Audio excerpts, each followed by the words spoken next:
Mientras leo la segunda carta de Pablo a Timoteo, allí veo al apóstol desde la cárcel, escribiendo la que sería su última carta, probablemente aún allí, privado por la causa de Cristo, privado de libertad por la causa de Cristo. Podemos verlo seguramente preocupado también por el futuro del Evangelio, porque él ya está para partir, como va a decir en algún momento allí mientras escribe esta carta tan emotiva, ¿verdad?, para su hijo espiritual Timoteo, un joven ministro del Señor, a quien le dice: Timoteo, debes saber que en los últimos días vendrán tiempos peligrosos. Fíjese qué interesante es esta palabra, leerlo considerando que son las palabras de alguien que ya está para partir y que siente un vivo interés, un vivo celo porque la palabra de Dios pueda seguir corriendo, pueda seguir llegando a diferentes lugares, pero que además él sabe que va a haber adversidad, que van a haber conflictos, que los tiempos se van a volver difíciles, peligrosos, pero allí está alentando a su hijo espiritual, ¿no es cierto?, Timoteo, a este joven ministro, para decirle que a pesar de todas las cosas que puedan suceder, problemas, dificultades, toda situación estresante que pudiese venir, él debe estar siempre confiado, dependiendo del Señor, porque estas cosas van a marcar los postreros días. Doy lectura a la segunda carta de Timoteo, entonces, allí en el capítulo 2, los primeros versículos, que dice de la siguiente manera: También debes saber esto, que en los postreros días vendrán tiempos peligrosos, porque habrá hombres amadores de sí mismos, avaros, vanagloriosos, soberbios, blasfemos, desobedientes a los padres, ingratos, impíos, sin afecto natural, implacables, calumniadores, intemperantes, crueles, aborrecedores de lo bueno, traidores, impetuosos, infatuados, amadores de los deleites más que de Dios, que tendrán apariencia de piedad, pero negarán la eficacia de ella. A ellos evita. Bueno, este es un pasaje del cual hemos hablado en otras ocasiones, pero es importante volverlo a mirar una y otra vez cuando pensamos que justamente estos tiempos postreros lo estamos viendo hoy delante de nuestros ojos. Y es importante que esta enseñanza nos quede grabada en nuestras mentes, lo que ha de ocurrir en los tiempos postreros. Esta conjunción, postreros días, del cual habla el apóstol, es un término bastante amplio en el contexto del Nuevo Testamento. Nadie puede decir con exactitud cuándo comenzaron los postreros días. Sin embargo, debemos estar conscientes, estimados, que cuanto más transcurren los años, más cerca estamos de la consumación de los tiempos. Por lo tanto, cuán conscientes debemos estar de que de estas cosas, quienes proclamamos el Evangelio de Jesucristo, poder entender cuál es el contexto, cuál es la realidad sobre la cual a nosotros nos ha correspondido entregar este testimonio. El otro día leía una declaración del connotado evangelista Billy Graham, ya con el Señor, ¿verdad?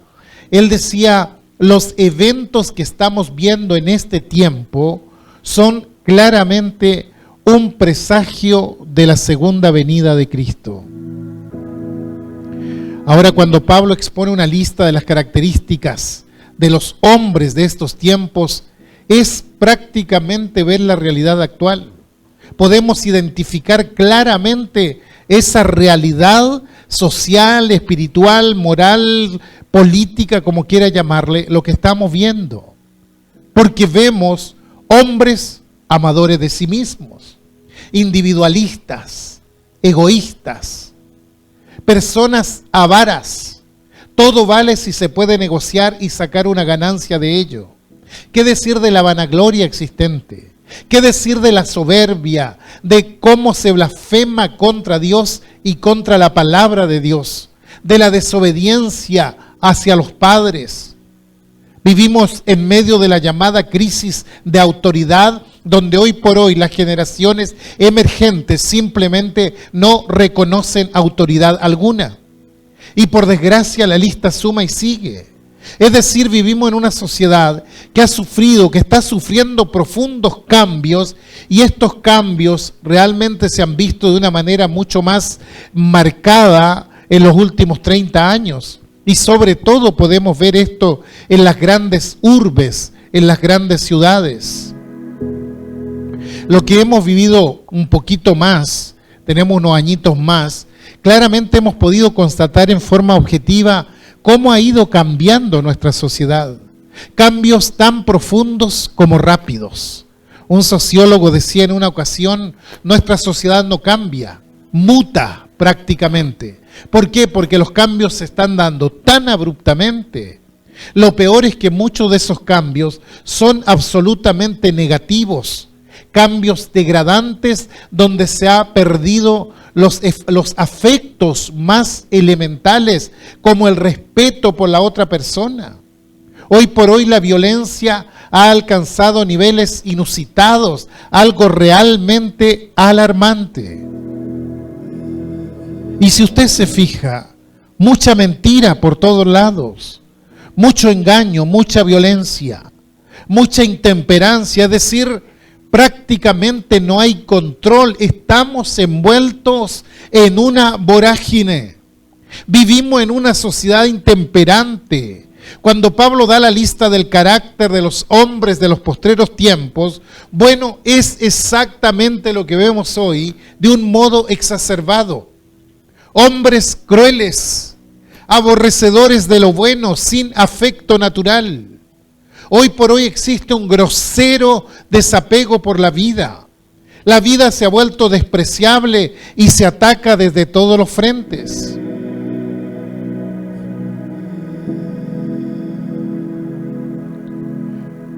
Prácticamente todo se ha ido contaminando. Todo se ha ido corrompiendo, como una gran ola tóxica va arrasando todo a su paso. Un académico de lenguas señaló que aún las palabras son proclives a corromperse, a ensuciarse, a perder sus significados. Es decir, una palabra que en algún momento de la historia fue usada y entendida de cierta manera, al paso del tiempo puede ir alcanzando otra connotación, otro significado. Quiere decir que las palabras pueden involucionar o retroceder en el proceso de su desarrollo. Y él ponía como ejemplo la palabra imbécil, palabra que para nosotros es un insulto, claro. Si alguien viene a mí y me dice tú eres un imbécil, casi por lógica me voy a ofender. Sin embargo, explicaba él que la palabra imbécil proviene del griego imbakron, que quiere decir sin bastón, y era dirigida a aquellas personas que vivían apoyándose sobre los demás, que siempre dependían de los demás para poder caminar, para poder avanzar. Otra palabra es la palabra subversivo. La palabra subversivo es una palabra que hoy por hoy tiene una connotación profundamente negativa. Pero ¿qué pensaría usted si yo le dijera que lo que realmente conmemoramos cuando nos sentamos a la mesa del Señor, cuando participamos de la cena del Señor, es justamente la ejecución de un subversivo? Para nosotros la palabra subversivo tiene una connotación ofensiva. Por ningún motivo se nos ocurriría aplicar esa palabra al Señor Jesucristo.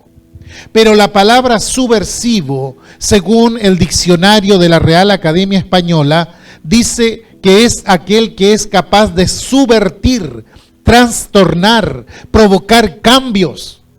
Pero la palabra subversión tiene una connotación moral muy fuerte.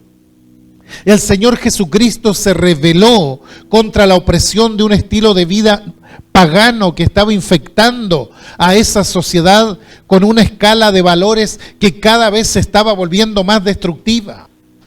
Condenó abiertamente una religiosidad que había convertido la fe en prácticamente un comercio, con algo que ellos se enriquecían. Y se hizo tan confrontacional su mensaje que las autoridades políticas, las autoridades religiosas de su tiempo dijeron: a este no lo podemos tolerar más, a este subversivo hay que matarlo, porque se está poniendo demasiado peligroso para nosotros. ¿Por qué? Porque está cambiando los valores de esta sociedad. Lo que indica que Jesús tenía una influencia tremenda en la gente. Quiere decir que Jesús no llevaba un mensaje que caía en el vacío. Era un mensaje que revolucionaba la vida de la gente. Y era tan revolucionario que no conformaba a nadie en su dimensión política. ¿Por qué? Porque si Jesús hubiese mirado la política con los ojos que los vemos nosotros hoy, donde dividimos la política entre derecha e izquierda, diríamos que la derecha no estaría conforme con él, porque resulta que tenía contacto con los pobres, con los marginados de la sociedad. Se sentaba a la mesa y comía con ellos. Pero tampoco la izquierda estaría conforme, porque tenía contacto con los grandes acaudalados de su tiempo y también se sentaba a la mesa con ellos. Por lo tanto, esos cambios que Jesús producía en la sociedad lo convertían en una persona subversiva. Nosotros vivimos a 20 siglos de todo esto. Vivimos en una sociedad que ha sido calificada como una sociedad postmoderna, y la palabra postmodernidad para referirse a esta época no es tan precisa. Solo indica que algo pasó, que de pronto algo cambió en nuestra sociedad. De pronto la sociedad occidental toma conciencia que el proyecto propuesto por la modernidad ya no era válido, que se generaron muchos ideales, que se dieron muchas promesas, pero que nada de aquello se cumplió. De tal modo que si pudiésemos referirnos a la sociedad de hoy con una palabra, diríamos que esta sociedad es la sociedad desencantada, es la sociedad de la desilusión. Estamos desencantados de todo. Y el ser humano baja los brazos frente a una realidad que lo supera. Entonces se plantea una sociedad sin contenidos, una sociedad sin obligaciones, sin valores, una realidad ante todo superficial. El escritor francés Lipovetsky escribe algunos libros para describir lo que nos está pasando como sociedad. Y usted solo con ver los títulos de los libros ya le queda todo claro. La era del vacío, el crepúsculo del deber, el imperio de lo efímero. Y entonces uno se pregunta, ¿cuáles son los grandes problemas que tiene esta sociedad el día de hoy? Cuando en el siglo XIX Marx y Engels escribieron el Manifiesto Comunista, querían producir cambios profundos en la sociedad, tan profundos como eliminar la familia, eliminar la propiedad, eliminar la religión, pero se encontraron con un inconveniente. Y Marx repitió esta frase muchas veces. Él decía: la sociedad es demasiado sólida como para aceptar estos cambios. Por lo tanto, hay que derretir eso sólido de la sociedad. ¿Y qué quería decir con esto? Todos sabemos cuál es la diferencia entre algo sólido y algo líquido. El sólido es de átomos constantes, en cambio el líquido no lo es. Sus moléculas tienen una ínfima conexión entre sí, entonces toman la forma del recipiente que los contiene. Entonces, cuando Marx decía que la sociedad era demasiado sólida, estaba diciendo que no admitía ningún cambio, pero que si se lograba derretir, si se la volvía líquida, entonces comenzaría a admitir esos cambios.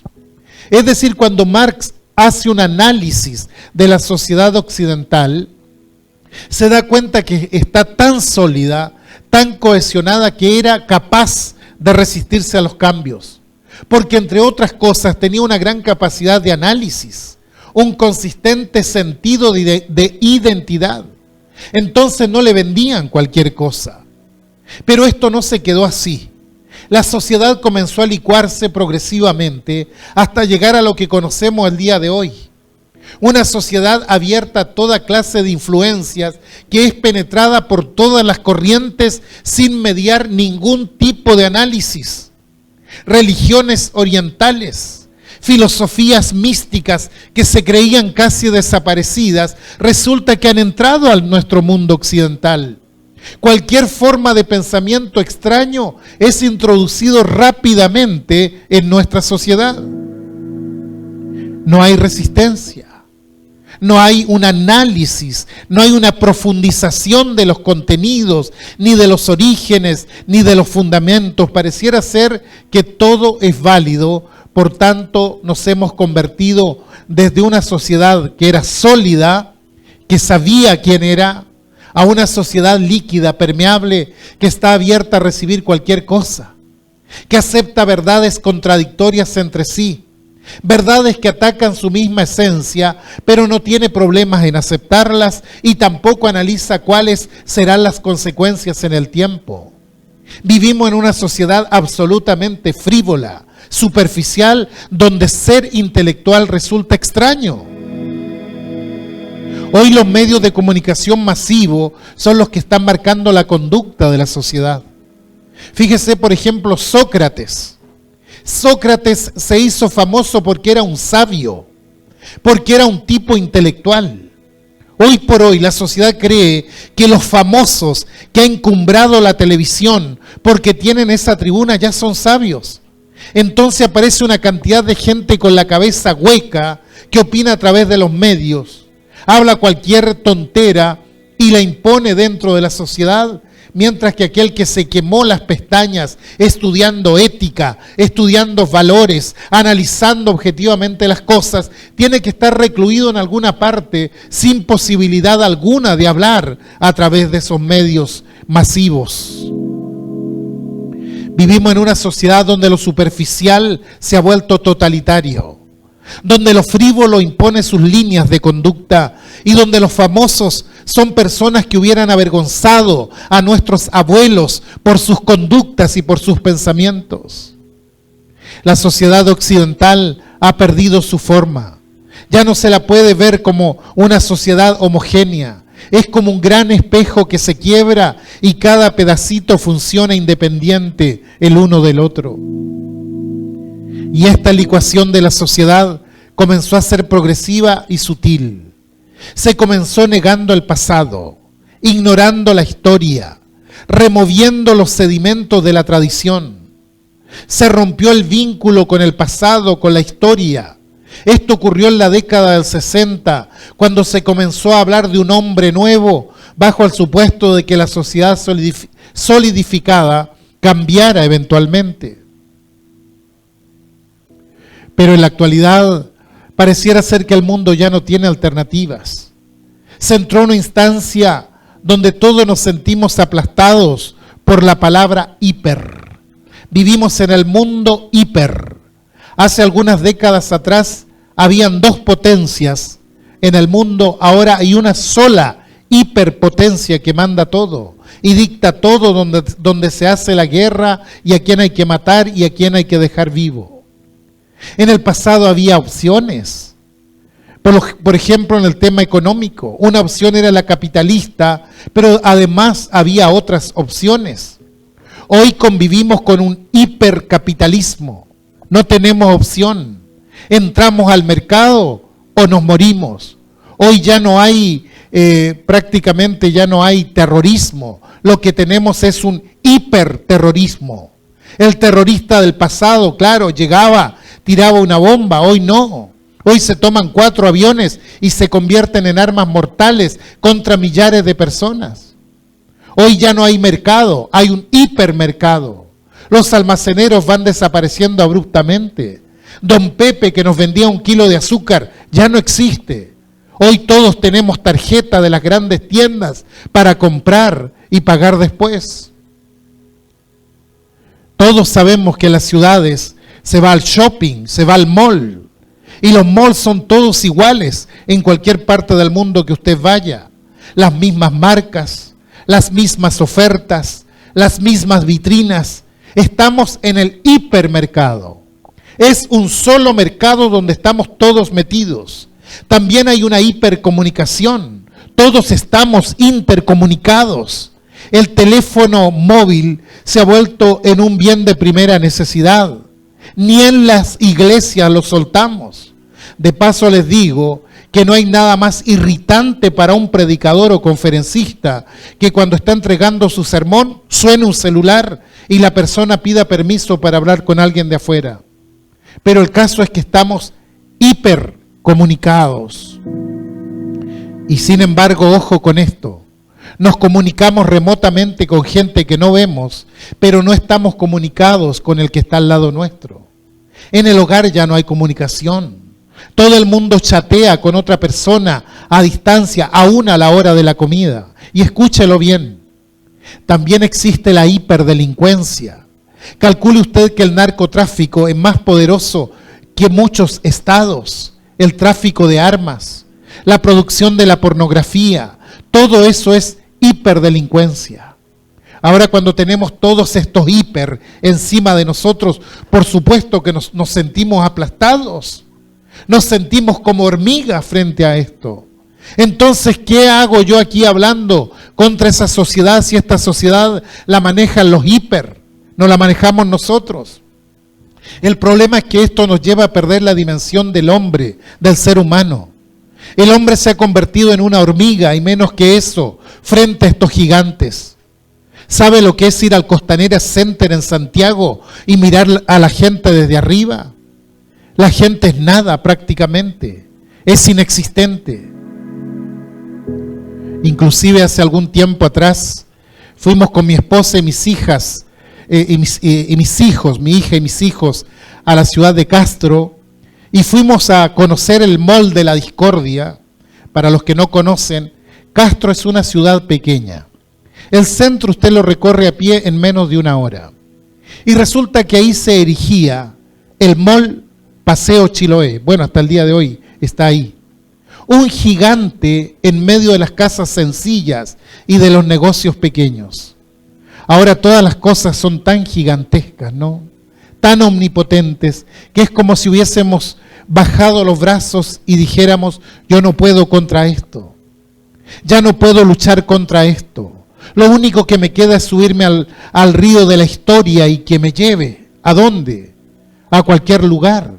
Total, el rumbo no lo pongo yo. Y todo esto trajo consigo fuertes cambios de actitudes. No sé si ustedes han oído hablar del filósofo alemán Friedrich Nietzsche. Friedrich Nietzsche, un gran opositor de la razón y de la trascendencia. ¿Por qué? Porque se declaró enemigo acérrimo de Jesucristo. Él representaba las dos potencialidades humanas en dos dioses. Por un lado estaba Apolos, que era el representante de la razón, y por el otro estaba Dionisio, el representante de la mística, del desborde, de las pasiones descontroladas. Y Nietzsche proponía que había que rechazar lo apolíneo, es decir, la razón, el equilibrio, los límites, para de alguna forma abrazar lo dionisiaco, es decir, lo que no tiene límite. Dionisio es aquel que le permite al hombre borrar todas las barreras, perder el sentido épico, heroico de la vida como lucha y estacionarse en lo desbordante, en el desenfreno. Y cuando veo estos grandes festivales donde van los jóvenes en las grandes ciudades como el Lollapalooza, uno concluye que lamentablemente Nietzsche, ateo y todo, tenía razón. Son lugares de encuentro donde se pierde la razón, donde lo que impera es el sensualismo, la sensación física inmediata, hasta llegar al éxtasis, provocando daños y golpeándose unos contra otros. Y en medio de todo esto estamos nosotros pensando que todo esto son influencias que llegan y que están permeando nuestra sociedad. Y vuelvo al tema del principio. El principio del mundo occidental se fraguó con la figura de un subversivo que lo ejecutaron, porque ejecutaron al subversivo, pero la idea de cambio quedó establecida, permaneció, llegó hasta nosotros. El Cristo resucitado de la Pascua le dio un perfil a nuestra sociedad. La realidad de aquel momento también era aplastante en manos de un imperio que ahogaba a toda la gente, y Jesús se atrevió contra esa sociedad. Jesús se levantó, cambió el perfil del mundo pagano y se generó toda una cultura. Que es esta cultura en la que estamos nosotros. Sin embargo, en este último tiempo hemos ido perdiendo todo lo que Jesús conquistó para nosotros. El sentido de trascendencia, de que la vida no se termina aquí. El sentido de la esperanza, de que siempre se puede esperar transformaciones, de que Dios actúe sobre esta sociedad y que la lucha de uno nunca es inútil si esta lucha está comprometida con el bien y con la verdad. Que en alguna forma hay que dar la lucha. Y sobre todo Jesucristo vuelve a llamarnos a recuperar el sentido épico, heroico de la vida. Lamentablemente esto es lo que se ha perdido. La vida es una gran aventura que dura pocos años y donde cada uno debe dejar su semilla. Qué bueno es leer el Evangelio este tiempo, pero sin prejuicios, sin interpretaciones previas, interpretaciones que le dieron históricamente los que alguna vez leyeron el Evangelio, sino dejar que Dios nos hable por medio de su palabra. Yo le aseguro que volveríamos a encontrar en él la fuerza de un mensaje revolucionario para este tiempo, la fuerza de una revolución y una subversión sin violencia, sin armas. La revolución iniciada por un hombre capaz de ver las cosas tal como son y no como se pretende hacernos creer. Y tenemos que recuperar eso, hermanos. Ese sentido revolucionario que tenía Jesús de mirar la realidad y decir, aquí están los errores, aquí están los problemas. Y créame que la revolución de las palabras es mucho más fuerte que la revolución de las armas o de la violencia. Es mucho más trascendente. La palabra de Jesús llegó tan hondo que dijeron a este hombre hay que matarlo. Y creo que hoy tenemos que empezar a ser subversivos en esta sociedad. Yo soy un creyente en la subversión del Evangelio. Creo en la recuperación de aquellos principios. Creo que tenemos que recuperar la fe. Creo que tenemos que recuperar el amor y recuperar la esperanza. Los tres fundamentos inamovibles del Evangelio y que hemos estado perdiendo este tiempo. La fe en lo trascendente, en que la vida no se termina aquí. La esperanza en que hay posibilidades de cambio. Dios sigue sentado en el trono y el amor hacia el prójimo. Saber que el otro sí existe y que está allí al lado mío. Tomar la mano de una persona y poder abrazarla es mucho mejor que hablarle por celular o enviarle un WhatsApp. Creo que estas son las cosas que nos trajo Jesucristo. Una nueva esperanza, una nueva vida. Creímos en eso y esa fuerza de los que creyeron transformó aquel mundo pagano. El imperio con toda su fuerza fue impotente contra el mensaje de Cristo, contra un grupo de hombres que no tenían armas, ni siquiera tenían educación, pero tenían fe, tenían convicción y terminaron socavando las bases mismas del imperio. Juliano el apóstata tuvo que reconocer diciendo, venciste Galileo, venciste Galileo. El Galileo Cristo vino y socavó las bases de un imperio. Creo que tenemos que volver a buscar en Jesucristo la respuesta espiritual en primer lugar para nuestra vida, para nuestro propio corazón. Empezar a recuperar nosotros mismos nuestra fe en Él. Tenemos que recuperar nuestro amor por el prójimo. Tenemos que volvernos a la caridad. Tenemos que recuperar la esperanza de la otra vida, pensar en lo trascendente. En definitiva, recuperar el sentido épico de la vida. Miro esta sociedad permeable y digo, todavía hay esperanza. Sí, porque aún permanece la fe, la esperanza y el amor, como dijo Pablo. Entonces, hay que cabalgar como Don Quijote. Aunque toda la sociedad diga, esto es imposible, decir sí, es posible. Esto es posible. ¿Por qué? Porque creemos en Jesucristo. Y porque creemos en Jesucristo todavía hay esperanza. Quizá usted es una de esas personas desencantadas del sistema, absorbidas por un sistema cruel, pero usted puede decir, aún hay esperanza para mí. Aún la revolución del Evangelio ha persistido, ha trascendido al tiempo, la historia, las culturas. Aún la fe en Cristo me puede librar de toda esta vanidad. Aún puedo levantarme. Y si es así, hago un acto de fe. Abra su corazón para que Jesucristo pueda hablarle y pueda revelarse a su vida y encontrar el socorro firme que proviene de Él. Recuerde, ha sido su pecado el que le ha separado de Él. Pero si usted se arrepiente, si usted pide perdón, si usted se inclina delante de Él, Él vendrá a usted y Él le tomará en sus brazos de amor y misericordia. Él perdonará sus pecados, Él restaurará su vida y Él hará de usted un hijo, una hija suya, con esperanza, con propósito y con una dirección, con una meta que trasciende más allá de esta vida. Lo importante, estimados, es que procuremos esa gracia, esa bendición y esa misericordia que únicamente Cristo Jesús puede entregar.